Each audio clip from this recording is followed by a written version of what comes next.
nós vamos estudar a Lei Maria da Penha, Lei 11.340 de 2006, uma lei que completou 16 anos, uma lei relativamente nova, né? E a Lei Maria da Penha, ela também consta já na Constituição Federal, no artigo 222, no parágrafo 8. E olha só o que diz na Constituição Federal. O Estado assegurará a assistência à família na pessoa de cada um dos que a integram, criando mecanismos para coibir a violência no âmbito de suas relações. Então, tem a Lei Maria da Penha para coibir a violência no âmbito das relações, tem o ECA, o Estatuto da Criança e do Adolescente, tem a lei, tem o Estatuto da Pessoa Idosa, o Estatuto da Pessoa com Deficiência. São leis que criam mecanismos para coibir a violência nos âmbitos das relações.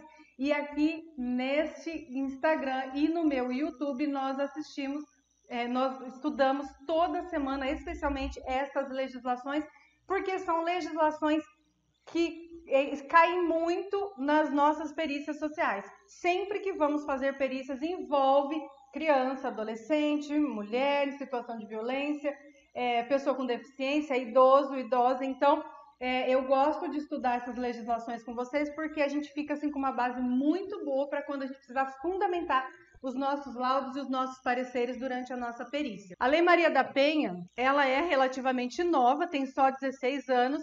Antes desses 16 anos, não tínhamos uma lei específica de proteção para as mulheres. Então, antes disso, nós não tínhamos uma lei específica que defendesse, que protegesse a mulher. Então, ela é uma lei importantíssima, ela é fruto de muita luta e um grande avanço assim, relacionado aos direitos de proteção à mulher. Precisa avançar? Claro que precisa, e muito. Nós sabemos que precisa de um avanço ainda nessa lei. Muitas coisas não funcionam a contento, mas nós podemos entender e comemorar, porque já é um avanço muito grande na nossa legislação. Você vai entender por que eu vou falar já já.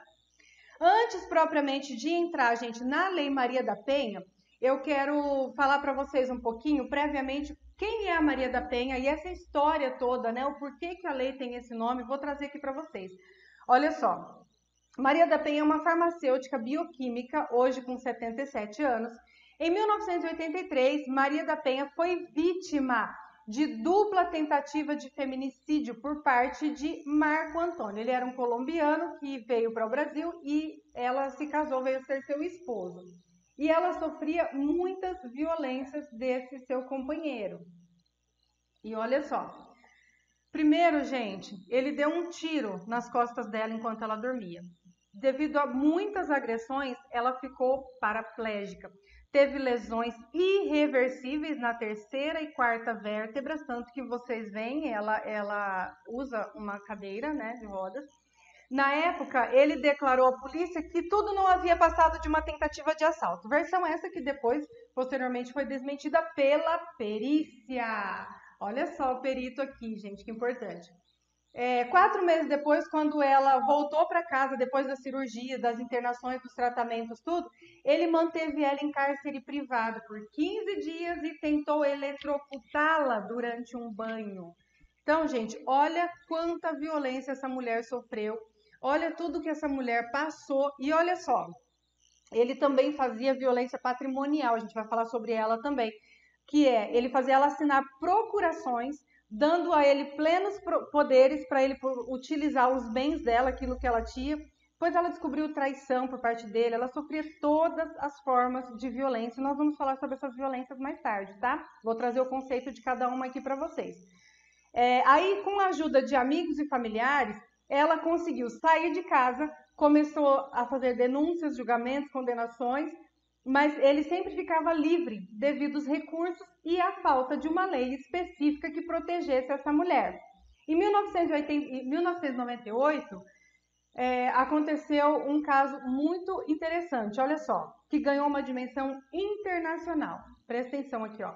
Maria da Penha, junto com o Centro para a Justiça do Direito Internacional e junto com o Comitê Latino-Americano do Caribe para a Defesa dos Direitos da Mulher, tudo isso aqui junto, eles denunciaram, gente, o caso dela à Comissão Interamericana de Direitos Humanos da Organização dos Estados Unidos. E aí ela conseguiu, num tribunal internacional, gente, olha isso, o Brasil, ele foi punido por ele não ter uma lei, por ele não ter um mecanismo que protegesse a mulher. Olha isso. O Brasil foi responsabilizado por negligência, por violar os direitos humanos, cometendo crime de omissão e tolerância em relação à violência à mulher praticada contra todas as mulheres. Ou seja, toda essa violência que ela sofreu, ela conseguiu, a partir de uma denúncia internacional, reconhecer ali os direitos dela, a proteção dela. O Brasil foi responsabilizado por omissão, por não ter uma lei, por não ter nada que coibisse essa violência, e ainda por ter tolerância, né? Porque o cara era preso, depois solto, era preso, depois solto. Então, nesse sentido, foi nesse... Bom, gente, boa noite a todos que estão chegando. Vamos lá? Esta lei, o caso da Maria da Penha, foi tratado como violência contra a mulher em razão do seu gênero, ou seja, por ela ser mulher. E então, aí foi onde teve a criação da Lei Maria da Penha. É uma lei com 46 artigos. Então, gente, olha só. Nós vamos fazer com a Lei Maria da Penha hoje, igual eu fiz com as outras aulas, né? O ECA, o Estatuto da Pessoa com Deficiência, o Estatuto da Pessoa Idosa, a gente vai estudando.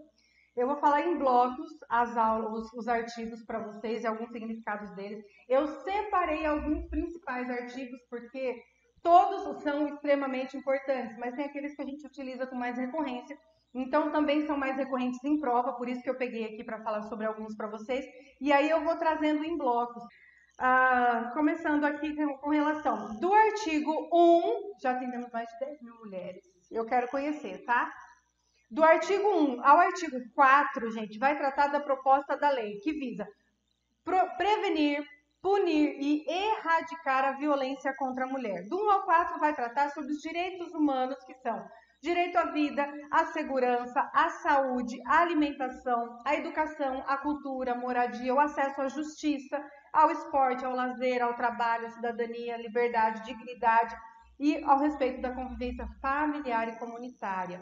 Então, essa lei visa proibir, punir, prevenir a violência contra a mulher. E por que a violência é contra a mulher? Por que essa lei trata dessa violência contra a mulher? Especialmente porque a gente não tinha uma lei que defendesse esse público, né, essa categoria, as mulheres.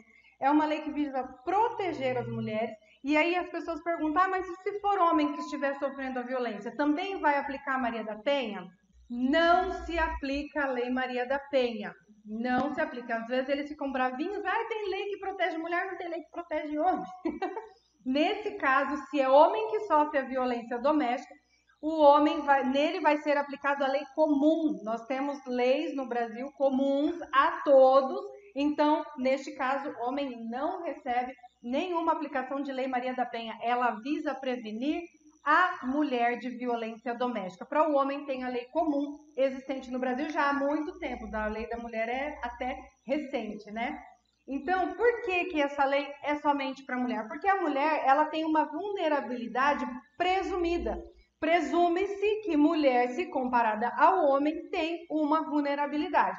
Por isso que precisou, gente, de uma lei para proteger especificamente a mulher. Comparado à violência de homem, é óbvio, gente, que as mulheres sofrem muito mais violência do que os homens. É óbvio, não tem nem o que se discutir aqui, né? E a maioria das mulheres sofrem violência de homens, né? Então, necessitou sim de uma lei para proteger a mulher. O homem, ele vai ser protegido pela lei comum, tá? E não tem nem o que se comparar, porque a mulher sofre muito mais violência e isso já é histórico, né? Então, com relação de mulher com outra mulher, é uma vulnerabilidade relativa, ou seja, estuda-se e analisa-se caso a caso. Pode ser uma violência de mãe contra filha, sogra contra nora ou vice-versa. Essa vulnerabilidade de mulher para mulher, ela é relativa. Estuda-se caso a caso para ver ali qual é aquela condição. Mas com relação ao homem, em relação à mulher e homem, a vulnerabilidade da mulher é absoluta, historicamente falando, tá, gente? Isso daqui é lei Historicamente falando, a mulher é considerada mais vulnerável fisicamente, financeiramente, emocionalmente e historicamente em relação ao homem. Por quê?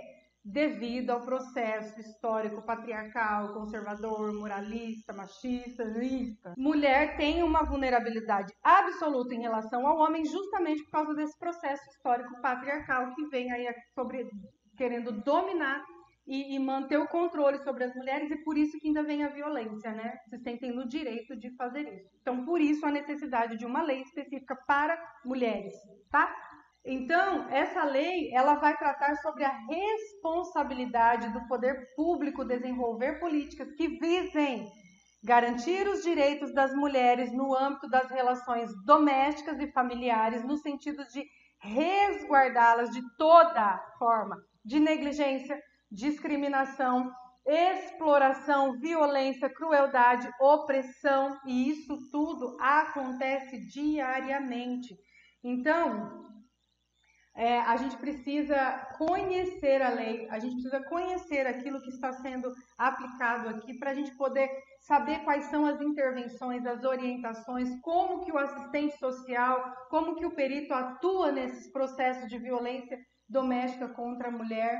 Outra coisa muito importante, gente, é que a lei, ela traz que cabe à família, à sociedade e ao poder público criar as condições necessárias para o efetivo exercício dos direitos da mulher. Então, família, primeiro é a família, a sociedade e o poder público. Eu sei que muitas vezes, em alguns casos, parece que não se resolvem, não acontece. As pessoas, as mulheres, às vezes, elas estão num ciclo ali daquela violência, elas têm uma dependência emocional, financeira, então acontecem muitas coisas que elas não conseguem sair daquilo ali, ou às vezes elas não têm um amparo, tem cidades que não têm as políticas necessárias para o atendimento. Então, a gente precisa compreender essa lei, saber aquilo que a gente pode fazer, como que a gente pode fazer, como orientar, como ensinar, como trazer ali o conhecimento da lei. E a gente só vai saber se a gente também, enquanto profissionais, conhecer a lei. Então, a responsabilidade, gente, não é só do poder público, não é só da família, não é só da sociedade, é de todos, nós todos juntos, conhecendo a lei, conhecendo os mecanismos que visa coibir, conhecendo qual é a proteção da mulher. Eu vou trazer aqui bastante coisa ainda distribuída nos outros artigos, mas olha só, a responsabilidade de fazer valer a lei também é nossa, também é minha, sua. Hoje uma colega colocou até num post lá, mas essa lei, como que ela falou, tem muita falha, não adianta, não resolve. Em alguns casos a gente tem percebido que chega mesmo até o feminicídio, chega ao falecimento de mulheres que sofrem vítimas, mas muitas outras mulheres têm proteção, muitas outras conseguem sair disso. E a gente precisa compreender como que a gente pode fazer para auxiliar essas mulheres, para viabilizar e para viabilizar o acesso aos direitos dessas mulheres. Então, a responsabilidade é toda nossa. Se não está, se ainda é falha, como ela colocou lá no meu post, algum lugar está falhando, em alguém está falhando, né? Então eu falei, a minha responsabilidade, eu também tenho responsabilidade nisso, e o que eu tenho feito? O que você tem feito? Eu tenho feito, porque eu tenho estudado a lei, eu tenho dado aula, eu tenho traduzido a lei, eu tenho levado informação, feito perito. Aquilo que está ao meu alcance, de orientar, de encaminhar, de mostrar o caminho, eu tenho feito. Então, cada um tem que assumir um pouco a responsabilidade também. Porque só juntos a gente vai fazer com que essas mulheres consigam sair desse ciclo de violência. Então, qual que é a nossa responsabilidade? Uma pausa. Me responde uma coisa. Esta aula está sendo importante para você? Este conteúdo está trazendo informações que são relevantes para o seu aprendizado? Você gostaria de assisti-la na íntegra? Olha só, essa aula ela está disponível inteirinha na minha comunidade no YouTube. Se você quiser participar, você precisa clicar no link principal aqui na descrição, fazer a sua inscrição e lá na minha comunidade, além desta aula inteira, toda semana tem conteúdo exclusivo para os assinantes. Então, eu espero você. Clica aqui, faça a sua inscrição e eu te vejo lá.